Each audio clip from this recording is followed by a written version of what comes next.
بسم اللہ الرحمن الرحیم۔ سیرت النبی صلی اللہ علیہ وآلہ وسلم۔ عنوان: مشرکین کے مطالبات۔ ایک مشرک کہنے لگا، آپ اسی طرح کھانا کھاتے ہیں جس طرح ہم کھاتے ہیں، اسی طرح بازاروں میں چلتے ہیں جس طرح ہم چلتے ہیں، ہماری طرح ہی زندگی کی ضروریات پوری کرتے ہیں، لہٰذا آپ کو کیا حق ہے کہ نبی کہہ کر خود کو نمایاں کریں؟ اور یہ کہ آپ کے ساتھ کوئی فرشتہ کیوں نہیں اترا جو آپ کی تصدیق کرتا؟ اس پر اللہ تعالیٰ نے سورۃ فرقان کی آیات 7 نازل فرمائی۔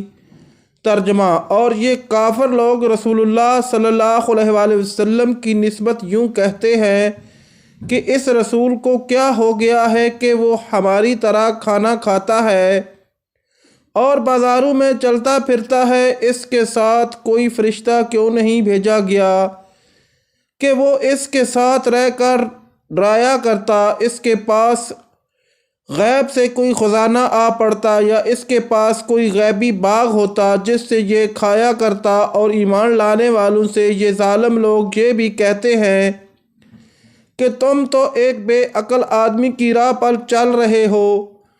پھر جب انہوں نے یہ کہا کہ اللہ تعالیٰ کی ذات اس سے بہت بلند ہے کہ وہ ہم ہی میں سے ایک بندے کو رسول بنا کر بھیجے، تو اس پر اللہ تعالیٰ نے سورۃ یونس کی آیت نازل فرمائی۔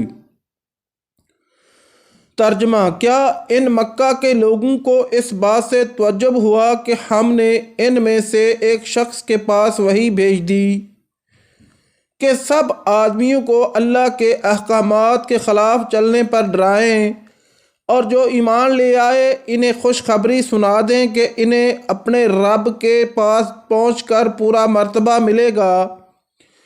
اس کے بعد ان لوگوں نے آپ صلی اللہ علیہ وآلہ وسلم سے کہا، ہم پر آسمان کے ٹکڑے ٹکڑے کر کے گرا دو، جیسا کہ تمہارا دعویٰ ہے کہ تمہارا رب جو چاہے کر سکتا ہے۔ ہمیں معلوم ہوا ہے کہ تم جس رحمان کا ذکر کرتے ہو وہ رحمان یمامہ کا ایک شخص ہے، وہ تمہیں یہ باتیں سکھاتا ہے۔ ہم لوگ اللہ کی قسم کبھی رحمان پر ایمان نہیں لائیں گے۔ یہاں رحمان سے ان لوگوں کی مراد یمامہ کے ایک یہودی کاہن سے تھی۔ اس بات کے جواب میں اللہ تعالیٰ نے سورۃ رعد کی آیت 30 نازل فرمائی۔ ترجمہ: آپ فرما دیجئے کہ وہی میرا مربی اور نگہبان ہے، اس کے سوا کوئی عبادت کے قابل نہیں، میں نے اسی پر بھروسہ کر لیا اور اسی کے پاس مجھے جانا ہے۔ اس وقت آپ پر رنج اور غم کی کیفیت طاری تھی، آپ کی عین خواہش تھی کہ وہ لوگ ایمان قبول کر لیں، لیکن ایسا نہ ہو سکا، اس لیے غمگین تھے۔ اسی حالت میں آپ وہاں سے اٹھ گئے۔ مشرکین نے اس قسم کی اور بھی فرمائشیں کی۔ کبھی وہ کہتے صفا پہاڑ کو سونے کا بنا کر دکھائیں، کبھی کہتے سیڑھی کے ذریعے آسمان پر چڑھ کر دکھائیں اور فرشتوں کے ساتھ واپس آئیں۔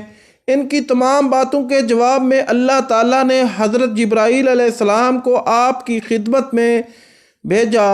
انہوں نے آ کر کہا، اے محمد صلی اللہ علیہ وآلہ وسلم، اللہ تعالیٰ آپ کو سلام فرماتے ہیں اور فرماتے ہیں کہ اگر آپ چاہیں تو صفا پہاڑ کو سونے کا بنا دیا جائے، اسی طرح ان کے جو مطالبات ہیں ان کو بھی پورا کر دیا جائے، لیکن اس کے بعد بھی اگر یہ لوگ ایمان نہ لائے تو پھر سابقہ قوموں کی طرح ان پر ہولناک عذاب نازل ہوگا، ایسا عذاب کہ آج تک کسی قوم پر نازل نہیں ہوا ہوگا۔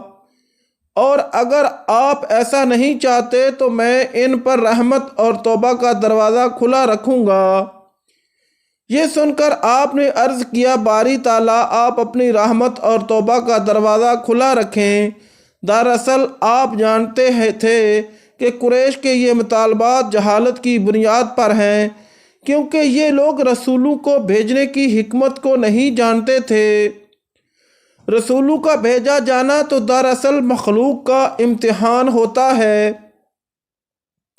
تاکہ وہ رسولوں کی تصدیق کریں اور رب تعالیٰ کی عبادت کریں۔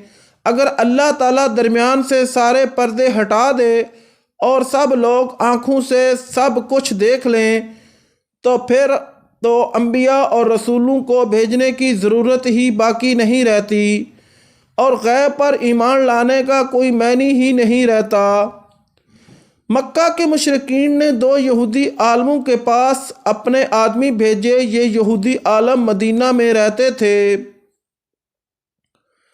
دونوں قاصدوں نے یہودی عالموں سے ملاقات کی اور ان سے کہا کہ ہم آپ کے پاس اپنا ایک معاملہ لے کر آئے ہیں۔ ہم لوگوں میں ایک یتیم لڑکا ہے، اس کا دعویٰ ہے کہ وہ اللہ کا رسول ہے۔ یہ سن کر یہودی عالم بولے ہمیں اس کا حلیہ بتاؤ۔ قاصدوں نے نبی اکرم صلی اللہ علیہ وآلہ وسلم کا حلیہ بتا دیا۔